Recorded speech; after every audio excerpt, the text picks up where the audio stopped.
எந்த செலவு இல்லாமல் எந்த மருந்து மாத்திரைகள் தேவைப்படாமல் ஆரோக்கியமாக இருக்கணுன்றது விரும்புகிறீங்கன்னா அதுக்கு பண்ணக்கூடிய ஒரே ஒரு ஃபென்டாஸ்டிக்கான எக்ஸசைஸ் அதுதான் வாக்கிங். வாக்கிங்கில் பல வகையான பெனிஃபிட்ஸ் இருக்குது. நம்ம உடம்புல 2 ஹார்ட் இருக்கும். ஒன்று ஆக்சுவல் ஹார்ட், இன்னொன்று செகண்ட் ஹார்ட். இந்த செகண்ட் ஹார்ட் தான் அதிகமாக வாக் பண்ணும்போது அதிகமாக பெனிஃபிட் கிடைக்கும்ன்றது கிடையாது. அதிகமாக வாக் பண்ணும்போது அதிகமாக டேமேஜ் ஆகும், அதிகமாக பெனிஃபிட் கிடைக்காது. எந்த செலவு இல்லாமல் எந்த மருந்து மாத்திரைகள் தேவைப்படாமல் ஆரோக்கியமாக இருக்கணுன்றது விரும்புகிறீங்கன்னா அதுக்கு பண்ணக்கூடிய ஒரே ஒரு ஃபென்டாஸ்டிக்கான எக்ஸசைஸ் அதுதான் வாக்கிங். வாக்கிங்கில் பல வகையான பெனிஃபிட்ஸ் இருக்குது. நம்ம உடம்புல இருக்க நரம்புகள், ரத்த ஓட்டம் இதெல்லாம் பார்த்திங்கன்னா பாதி நம்ம 2 காலில் தான் இருக்கும். ரெகுலராக வாக் பண்ணுறதுனால காலில் இருக்க தசைகள் எல்லாம் ஆரோக்கியமாக இருக்கும். நம்ம உடம்புல 2 ஹார்ட் இருக்கும். ஒன்று ஆக்சுவல் ஹார்ட், இன்னொன்று செகண்ட் ஹார்ட். இந்த செகண்ட் ஹார்ட் தான் நம்ம கெண்டக்காலில் இருக்க தசைகள். வாக்கிங் பண்ணுறது மூலமாக செகண்ட் ஹார்ட்ன்ற இந்த தசைகள் எல்லாம் ஆரோக்கியமாக இருக்கும்.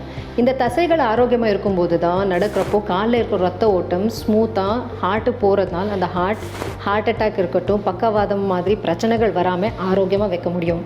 வயசுன்றது காலிலிருந்து மேல் நோக்கி தான் ஆரம்பிக்கும். வயசாகும்போது கால்சியம் குறைபாடுனாலையோ இல்லை கீழே விழுறதுனாலையோ ஃப்ராக்சர் ஆகிறது ரொம்ப காமன். இந்த ஃப்ராக்சர் ஆகும்போது ஒரு ஹார்ட் அட்டாக் இருக்கட்டும், இல்லை பக்கவாதம் மாதிரி பிரச்சனைகள் இருக்கட்டும், இதெல்லாம் ரொம்ப காமன்.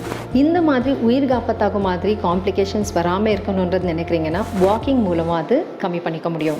வாக்கிங் பண்ணுறதுக்கு எந்த வயசும் தேவை கிடையாது. எல்லா வயசுலையும் நீங்கள் வாக்கிங்ன்றது பண்ணலாம். வாக் பண்ணும்போது அட்லீஸ்ட் ஒரு நாளைக்கு மினிமம் 1/2 மணி நேரம் வாக் பண்ணுறது பெட்டர். அதிகமாக வாக் பண்ணும்போது அதிகமாக பெனிஃபிட் கிடைக்கும்ன்றது கிடையாது. அதிகமாக வாக் பண்ணும்போது அதிகமாக டேமேஜ் ஆகும், அதிகமாக பெனிஃபிட் கிடைக்காது.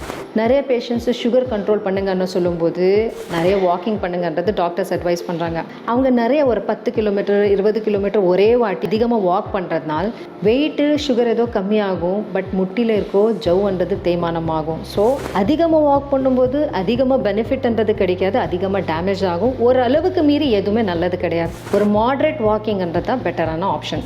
இவ்வளோ வருஷம் நான் வாக்கிங் பண்ணலாம், இந்த வயசில் என்ன பண்ணணுன்றது நினைக்கிறீங்கன்னா எந்த வயசில் வேணாலும் வாக்கிங்ன்றது பண்ணலாம். உங்கள் உடம்புக்கு எவ்வளோ பண்ண முடியும் அங்கிருந்து ஆரம்பிச்சுட்டு படிப்படியாக அது அதிகரிக்கணும். மேக்ஸிமம் ஒரு 1/2 மணி நேரம் வாக் பண்ணிங்கன்னா போதும். இன்னும் நீங்கள் வெயில் படம் மாதிரி காத்தாலே வாக் பண்ணிங்கன்னா விட்டமின் டின்றது நேச்சுரலாக கிடைக்கும். இதனால் உங்கள் போன்ஸ் அண்ட் மசில்ஸ் ரெண்டுமே ஹெல்த்தியாக இருக்கும். வாக் பண்ணுறதுனால உங்கள் தசைகள் ஹெல்த்தியாக இருக்கும், உங்கள் எலும்புகள் ஹெல்த்தியாக இருக்கும். அட் த சேம் டைம் உங்களுக்கு விட்டமின் டின்றது நேச்சுரலாக கிடைக்கும். இதனால் உங்கள் வெயிட்ன்றது குறைக்க முடியும். இது போக வாக்கிங் பண்ணுறதுனால உங்கள் பிபி சுகர் கண்ட்ரோலுக்கு வரலாம், கெட்ட கொலஸ்ட்ரால் எல்லாம் கம்மியாகலாம், ப்ளஸ் நீங்கள் ஹெல்த்தியாகவும் இருக்கலாம்.